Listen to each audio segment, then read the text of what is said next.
Three Jokers issue 2 finds the comedian return home to his wife, who has luckily just made dinner for him. Joker kisses the nervous woman, asking where his son is. His wife goes and finds the boy, who is hiding on the staircase, not wanting to come down. The woman knows that he will upset his father if they don't have dinner when he gets home. The boy wants to leave, and the woman knows he's mad that his father hasn't been home much, but he loves the boy. She coaxes the boy down for dinner, where the comedian says that he has such stories to tell both of them since he has had one hell of a week. His son is still disappointed, however, since octopus isn't his favourite food. Joker's wife says he's been a good boy lately, and because of it, Joker tells him a joke about octopus triplets. Soon the comedian is taken out of his daydream by the criminal Joker, who arrives finding the comedian eating cat food and talking to mannequins. The criminal says that he's wasting time, grabbing the dummy despite the comedian's objections and throwing it to the ground, telling him that there is no one else but the Batman, and it was the comedian's idea to let the other Joker in on the secret, and now one of them is dead. Elsewhere at Jim Gordon's crime scene, Gordon finds Batman is already inside with the Jokerized dogs, sedating them and telling Jim to call animal control. Inside they find the body of Judge Walls, who was mauled by his own dogs. Jim wonders why the Joker went after the retired Judge Walls, and Batman reminds the commissioner he never retired. He was forced out for being dirty and taking bribes and being the one responsible for Arkham's revolving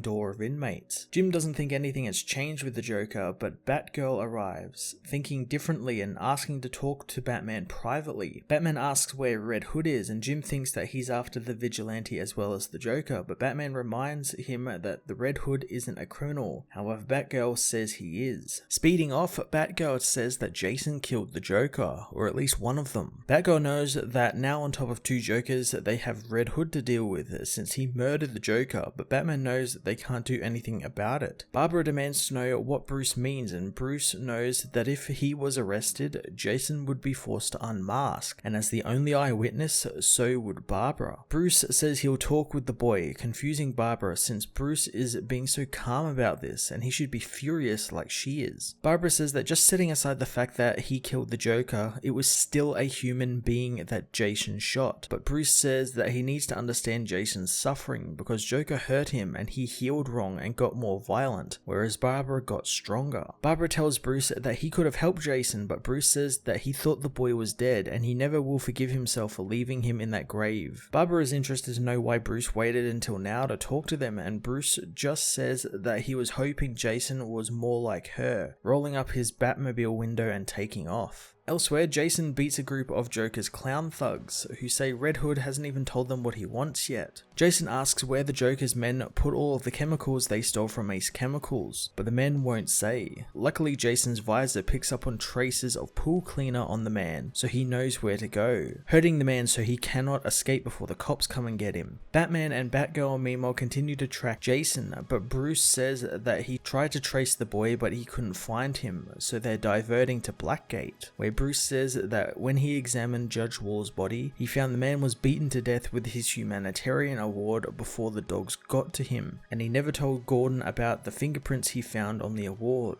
fingerprints which belonged to Joe Chill. Batman heads into the jail, quieting the villains as he approaches Joe Chill's cell, remembering how with 2 bullets the man took his parents away. Bruce's voice breaks as he demands to know if Joe knows who he is, but no one talks back from the cell. Enraged, Batman kicks the cell door in, finding it empty. Batgirl arrives, saying that he was moved to the hospital wing, so heading there, they find that Joe Chill has been in the infirmary for 2 months, with stage 4 cancer. Barbara wonders how his fingerprints could have been on the murder weapon, and Bruce knows that with a little digging through the CCTV, they are bound to find someone slipping into the prison and paying Joe a visit. Bruce knows that he was led there as Barbara asks what the connection between Joker, Joe, and Bruce is, but he doesn't know, alerted to Jason accessing the Bat computers from his helmet, which allows Alfred to find his location, and also signal that he's found the other 2 Jokers. Jason meanwhile finds the condemned Gotham City pool, breaking into it with his crowbar. Heading into the dark building, he pulls his pistol from his holster as he enters the pool area, finding the pool is filled with pale corpses floating in the Ace chemical compound. Jason tests the water, finding it definitely to be the Joker toxin. Removing his helmet, Jason is surprised he beat Batman there, there, radiating into Batgirl as one of the corpses springs to life, pleading for help and clawing at Jason, who kicks him in the face as the body goes still again. Suddenly, the Jokers grab Jason, hoping that he would have come and knowing that he will be perfect. Later, Jason awakens, finding himself naked and tied to a chair as the criminal recounts the vigilante's life story, knowing that he was reborn as the second Robin, but then he was reborn again, but things need to happen in threes, just like the Jokers. The criminal says that he was the first Joker, running Gotham before there even was a Batman around. Jason doesn't care, saying that he killed one of the Jokers and once he's free, he'll kill him next. The criminal bursts into pained laughter, prompting Jason to ask what the hell is wrong with the villain, learning that it hurts when he laughs. Jason wonders if that means that he's the real Joker, but the criminal asks who really is the Joker, putting on Jason's helmet which he has painted a Joker smile on, saying that they are going to find out. The criminal says that they have spent time trying to answer who is the Joker, finding a judge, a serial killer and a surgeon, which the criminal knows were all really uninspired.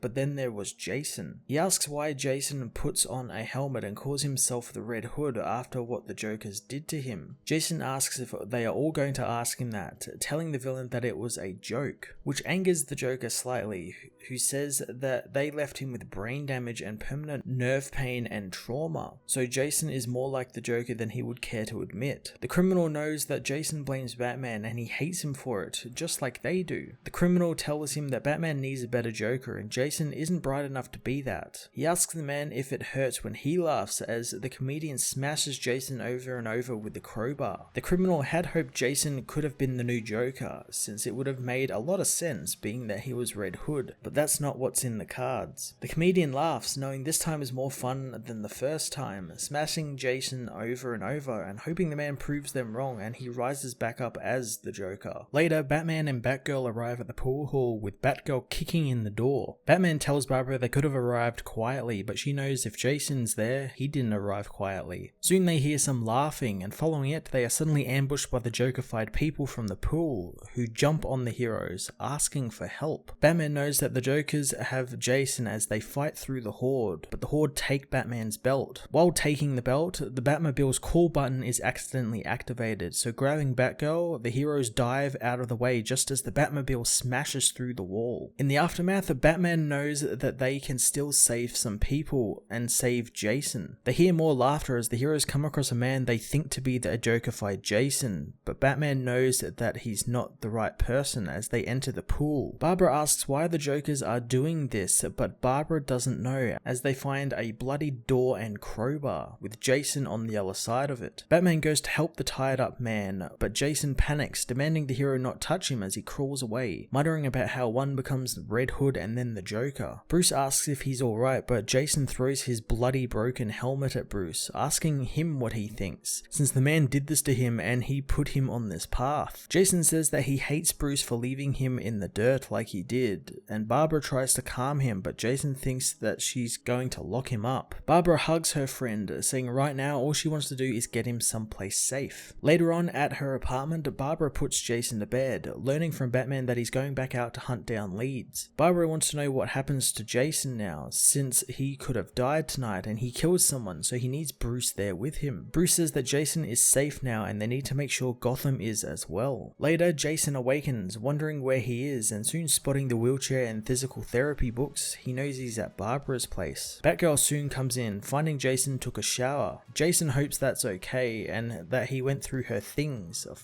having taken a chronic pain book to read for himself. Barbara asks if he's okay, but Jason doesn't think he's ever been okay. He knows what Joker said about him being on a path like the Joker for years is right, and he doesn't want to be, hoping Barbara believes that. Barbara says that she's willing to, as Jason asks why she keeps the wheelchair and books around, wondering if it hurts to look at them. Barbara says it used to, but with healing and with her help from her father and a physical therapist and others, it helped her look at the positive. Jason knows that he never got any of that, and Barbara reminds him that they all thought he was dead, including Bruce, and they all wished they had been there for him. Jason knows that no one has ever told him that, kissing Barbara, who pulls away immediately, knowing that they shouldn't have done that, just wanting to know that Jason knows she cares. Barbara says that she's sorry Jason never felt like anyone cared for him, as Jason tries to talk about the kiss, but Barbara says that it was only a moment and that's all it was, so right now they need to get back onto the case and stop Joker.